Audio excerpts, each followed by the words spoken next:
Bonjour, Dr Francis Lemay, psychologue. Aujourd'hui, je vous parle de la thérapie dialectique comportementale. La DBT, comme on va l'appeler en raison de son appellation anglaise, Dialectical Behavior Therapy, s'inspire à la base de la philosophie dialectique qui va postuler au départ que toute réalité, donc peu importe sa grandeur, se polarise en deux extrêmes, donc une thèse et une antithèse. Et que généralement, la position qui permet le plus d'avancer, ça va être une position mitoyenne entre les deux, donc une synthèse qui considère des éléments à la fois de la thèse et de l'antithèse. Lorsqu'on applique cette philosophie-là, le changement en tant que tel, l'évolution est inévitable et perpétuelle, étant donné qu'à l'intérieur de chacune de ces synthèses-là, il va découler deux nouvelles oppositions, donc une nouvelle thèse, une nouvelle antithèse, au sein de laquelle il y aura également une synthèse. On va donc considérer en DBT que chaque énoncé, chaque réalité contient son opposition et conséquemment que de considérer qu'il existe la vérité absolue ou une réalité avec un R majuscule, c'est paradoxal parce qu'il existe toujours une opposition possible à cette réalité-là, à cet énoncé-là, et que généralement la réponse la plus fonctionnelle se trouve entre les deux thèses et antithèses à l'intérieur de la synthèse. Et cette philosophie-là, au départ, est très applicable dans les cas de, si vous vous rappelez, il y a quelques semaines, j'ai présenté la thérapie cognitive, j'ai parlé des distorsions cognitives, dont une qui s'appelait la pensée dichotomique. La pensée dichotomique, c'est quelque chose qui est souvent très très présent chez les gens qui sont très impulsifs, chez les gens qui ont des difficultés au niveau de la régulation émotionnelle. Donc, de débuter au départ la thérapie avec cette philosophie-là à l'esprit, ça peut aider à graduellement réduire le réflexe à la pensée dichotomique. Le premier stade d'une thérapie DBT, ça va être de modifier les comportements qui sont nuisibles et problématiques au processus de thérapie. En premier lieu, on va adresser les comportements suicidaires et parasuicidaires, donc qui nuisent potentiellement à la vie du client. En deuxième lieu, on va adresser les comportements qui nuisent au bon fonctionnement de la thérapie, comme par exemple arriver en retard en séance, manquer des rendez-vous de façon répétée, se présenter en séance de thérapie en état d'ébriété ou sous l'effet de drogue.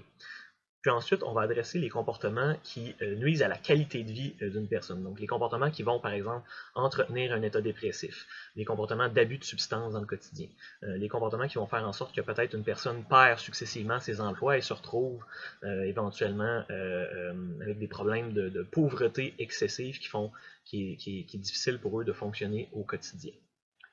Dans le deuxième stade d'une DBT, on va aider les clients à développer une meilleure tolérance pour certaines des émotions difficiles qu'ils vont vivre dans le quotidien.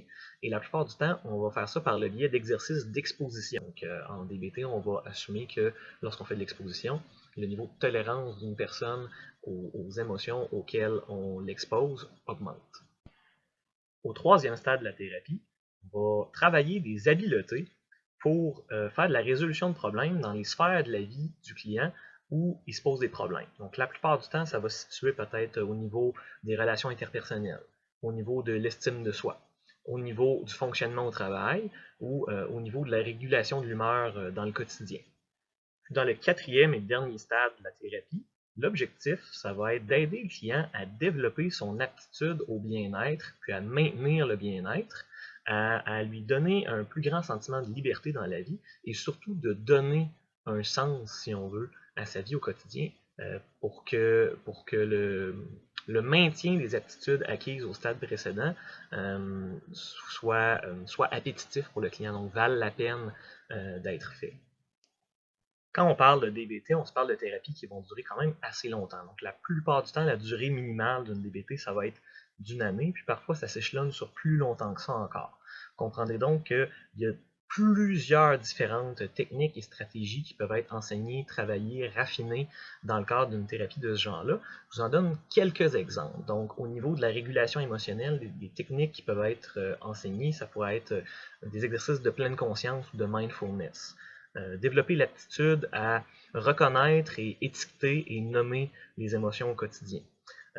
Développer l'aptitude à s'auto-valider dans la vie, donc développer de la compassion pour soi-même. Il y a également différentes stratégies de communication, comme comment faire une demande de façon efficace et comment répondre efficacement à un refus lorsqu'on a fait une demande. Il y a également l'aptitude à développer le soi sage, donc le wise mind, qu'ils vont appeler en anglais.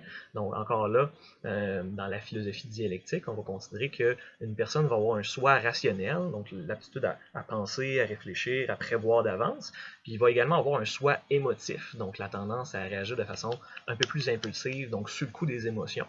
Puis les deux sont relativement sains, les deux sont présents chez à peu près tout le monde. Par contre, dans le cadre de la DBT, l'objectif, ça va être de développer surtout la synthèse, qui est finalement le soi sage, donc un soi qui est capable de prendre un petit peu les informations qui viennent du soi émotif, prendre un petit peu les informations qui viennent du soi rationnel et décider sur la base des informations communes fournies par les deux soi. D'autres exemples d'aptitudes qui peuvent être développées en DBT, apprendre à développer le réflexe de se fixer des objectifs. Donc, des objectifs par rapport à la semaine qui est en cours, des objectifs pour dans 6 mois, des objectifs pour dans 5 ans, et ainsi de suite, pour avoir une motivation au quotidien. Puis, une autre stratégie, un autre truc va être d'apprendre à distinguer entre c'est quoi mes préférences dans la vie, puis c'est quoi mes responsabilités. Puis, dresser une liste, si on veut, des deux pour apprendre à mieux les équilibrer au quotidien.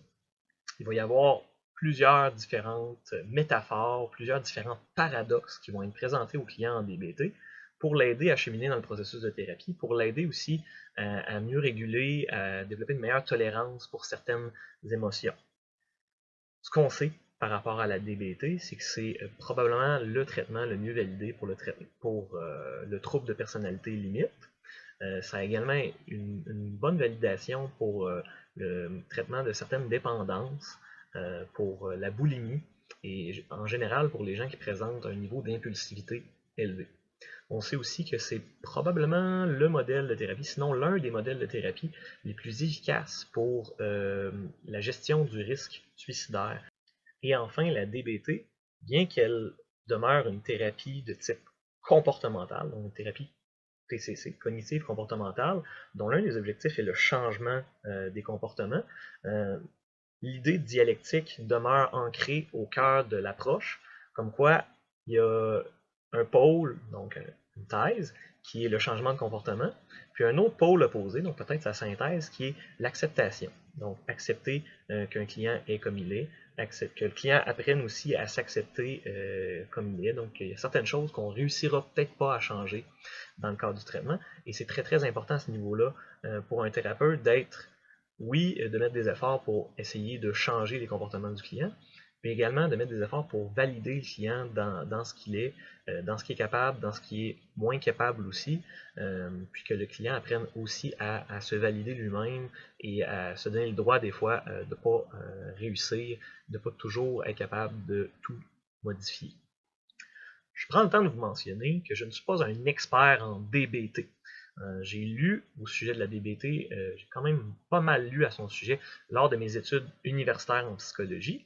Par contre, la première formation que j'ai reçue à cette approche-là, ça remonte à l'été 2016. Donc, c'est pas un modèle de thérapie avec lequel je suis extrêmement familier. Ça fait pas longtemps que j'intègre des techniques de cette approche-là dans ma pratique. Par contre, ça reste un modèle de thérapie qui me fascine, que je trouve extrêmement intéressant et auquel j'aimerais me former davantage peut-être au courant des prochaines années. Si ce clip vous a plu, s'il vous a paru intéressant, pertinent, je vous inviterai à me donner une mention j'aime, à me partager sur les réseaux sociaux et peut-être à vous inscrire à ma chaîne YouTube. Je me présente à nouveau, mon nom est Dr. Francis Lemay, psychologue, et je vous dis à très bientôt.